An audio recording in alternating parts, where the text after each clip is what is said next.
Hello दोस्तों, नमस्कार। स्वागत है आप सभी का एग्जाम धुन में। दोस्तों, यूपी नई प्राथमिक शिक्षक भर्ती के बारे में योगी आदित्यनाथ जी का एक बड़ा स्टेटमेंट देखने के लिए मिल रहा है।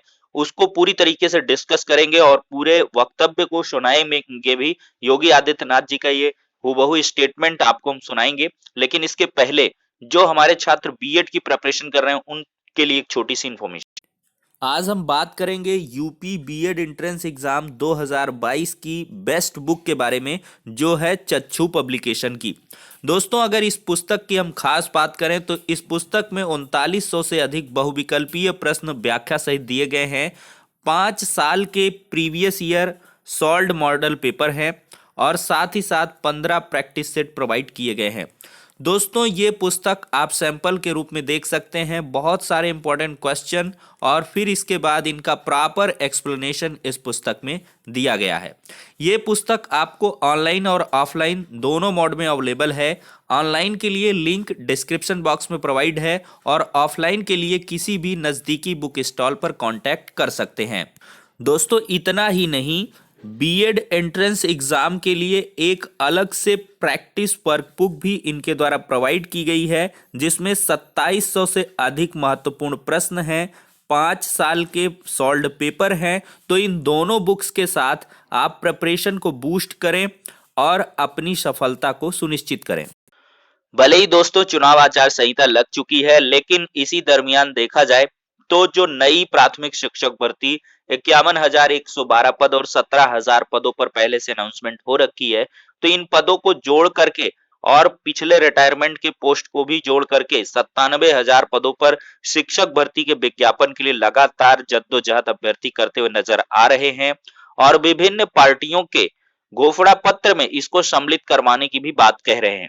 तो बहुत सारे आश्वासन देखने के लिए मिले हैं। हालांकि अभी हर एक पार्टी के जो घोषणा पत्र हैं वो निकल के तो नहीं आए हैं, लेकिन इसके पहले योगी आदित्यनाथ जी का स्टेटमेंट भी बहुत जरूरी था और उनका स्टेटमेंट आ चुका है। तो सुनाते हैं क्या कुछ उन्होंने कहा है। सवाल जिसके बहुत सारे के सारे 75 जिलों के नौजवानों ने घेर के रखा लल्लन टॉप को सोशल मीडिया पर भी, वो है रोजगार। योगी आदित्यनाथ सरकार कहती है कोई भाई भतीजावाद नहीं, कोई भ्रष्टाचार नहीं, 4.5 लाख लोगों को नियुक्ति पत्र। विपक्षी कहते हैं जरा इसका ब्रेकडाउन मांग लीजिए। नौजवान कहते हैं साहब सुप्रीम कोर्ट के आदेश है, हाई कोर्ट की डबल बेंच के आदेश है, यही लखनऊ में इको गार्डन में बैठे रहे मॉडल कोड ऑफ कंडक्ट लागू होने तक। कोई कह रहा है कि साहब आरक्षण में दुरुस्त नहीं हुए, कोई कह रहा है कि सरकार ने सुपर टेट का एग्जाम नहीं करवाया, देखिए पेपर लीक हो जाते हैं, 8-8 10-10 बार ऐसे मामले हुए। तो ये हाँ, कुछ मुद्दे पर जैसे टीटी की परीक्षा होनी थी, पेपर लीक हुआ, परीक्षा प्रारंभ होने के पहले हमने निरस्त किया और तह में गए, जितने दोषी थे सबको उठा उठा करके जेल भेजा गया। मुझे ये भी मालूम है कि अभी जो ये धरना प्रदर्शन कर रहे थे इसमें कौन कौन से कोचिंग संस्थान इसके पीछे थे। आप ये कह रहे हैं कि ये जो सब जगह हैशटैग चल रहे हैं, ये मैं क्या कर रहा हूं ना, देखिए होगा, हर व्यक्ति चाहता होगा सरकारी नौकरी प्राप्त करना, सरकार की नौकरी भी निकलती है जी, सरकार जो भी करेगी ट्रांसपेरेंट तरीके से करेगी जी। लेकिन मैं कह सकता हूँ 4.5 लाख नौकरी में एक भी कोई भाई भतीजावाद की बात नहीं कर सकता, नहीं कर सकता।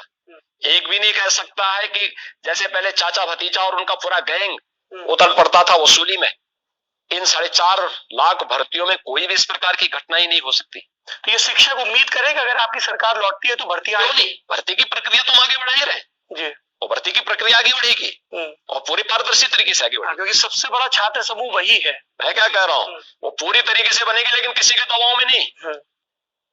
ये जो कुछ कोचिंग संस्थाओं के नाम अभी आए हैं, इसमें भी बहुत बड़ी कार्रवाई होने वाली है। अच्छा, जो इस आंदोलन के पीछे थे, क्योंकि उन्होंने कुछ पेपर, उस टीटी के पीछे भी उनका हाथ था, उनकी दुकानदारी चलती थी, उससे दुकानदारी चलती थी। अभ्युदय कोचिंग संस्थाएं प्रारंभ होने से इनके दुकानें बंद हुई। अभ्युदय की मैंने तारीफ सुनी फील्ड में। नहीं, मैं क्या करूँ ना जी, आपको बहुत कुछ तारीफ सुनी होगी। हाँ, मैं तो बोलने की हिम्मत भी करनी चाहिए। नहीं, मैं तो बोल रहा हूँ, मैंने तो गन्ना किसान पे भी बोला, अभ्युदय पे बोला, लॉ एंड ऑर्डर पे बोला। अभ्युदय कोचिंग। तो यहाँ पर दोस्तों आप सुन रहे थे दिल लंटाप में योगी आदित्यनाथ जी को जमघट में, और उन्होंने किस प्रकार से साफ शब्दों पर कहा है कि हम जो भर्तियां हैं उन प्रोसेस को आगे तो बढ़ा ही रहे हैं और क्यों नहीं करेंगे, और हम पारदर्शी तरीके से भर्तियों को आगे बढ़ाएंगे और आगे आने वाले समय में भी भर्तियां करेंगे, उनका साफ संकेत है। लेकिन किसी के दबाव में वो भर्तियां नहीं करेंगे।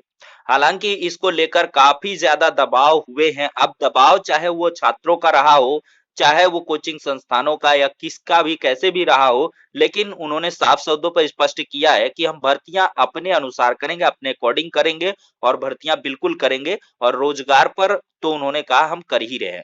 तो फिलहाल के लिए उम्मीद बिल्कुल से है कि सरकार बनते ही एक बार फिर से शिक्षक भर्तियों का विज्ञापन जारी होगा, और कहीं ना कहीं इस कार्यकाल में देखा जाए तो 1.25 लाख के करीब भर्तियां तो हो ही चुकी थी, तो शायद यही कारण रहा हो कि शिक्षक भर्तियों को नहीं जारी किया गया, लेकिन अन्य जो विभाग में रिक्त पद हैं उन पर लगातार भर्तियां की गई हैं। तो इस प्रकार से आप देख सकते हैं एक बड़ा स्टेटमेंट देखने के लिए मिला है। हालांकि यहाँ पर किसी का प्रचार प्रसार से मतलब नहीं है। योगी आदित्यनाथ जी वर्तमान सीएम भी हैं, और अगले जो चुनाव हैं उनमें भी ये एक कड़े मतलब प्रतिद्वंदी के रूप में जाने जा सकते हैं। सबसे ज्यादा इनको और फिर अखिलेश यादव जी को, इन्हीं में टक्कर का यहाँ पर माहौल बनता हुआ दिखाई पड़ रहा है। तो ऐसे में जो अभ्यर्थी हैं वो लगातार सपा से भी मिल रहे हैं, और मुख्यमंत्री अखिलेश यादव जी ने भी उनको आश्वासन दिया है। पूर्व मुख्यमंत्री, उन्होंने भी कहा है कि हम शिक्षक भर्तियां करेंगे। लेकिन उधर क्या होता है, छात्रों को एक समस्या होती है कि एकेडमिक के आधार पर भर्तियां, और कहीं ना कहीं जो शिक्षा मित्रों के समायोजन इत्यादि को लेकर उनके वक्तव्य भी लगातार आते रहते हैं। तो इस वजह से यहाँ पर ये चीजों से सशंकित हैं अभ्यर्थी कि कहीं ना कहीं सपा सरकार आई तो एकेडमिक में अगर भर्तियां हुई तो जो छात्र लगातार तैयारी कर रहे हैं शिक्षक भर्तियों की या योग्यता के मापदंडों पर जिनको चुना गया है, तो कहीं ना कहीं उनके साथ धोखा ना हो जाए। तो फिलहाल के लिए दोस्तों आपका क्या कुछ कहना है इस अपडेट पर, तो कमेंट बॉक्स खुला हुआ है, कमेंट करिएगा। फिलहाल के लिए ये तो है कि चुनाव आचार संहिता लगी है, इधर इस दरमियान भर्तियों का विज्ञापन तो नहीं जारी होगा, लेकिन ये अवश्य कहा जा सकता है कि नई सरकार चाहे जो कुछ भी बनेगी, सपा बसपा भाजपा कांग्रेस जिसकी भी सरकार आएगी उसके द्वारा शिक्षक भर्तियों का विज्ञापन अवश्य जारी होगा। आम आदमी पार्टी ने भी इसके लिए आश्वासन दिया है, और सपा ने भी दिया है, और बसपा का तो खैर उतना मतलब ही नहीं बनता है। लेकिन अब योगी आदित्यनाथ जी ने भी कह दिया है कि भर्तियां लगातार करेंगे और हम आगे बढ़ाएंगे। तो फिलहाल के लिए दोस्तों इस वीडियो में इतना ही, नेक्स्ट में मिलते हैं।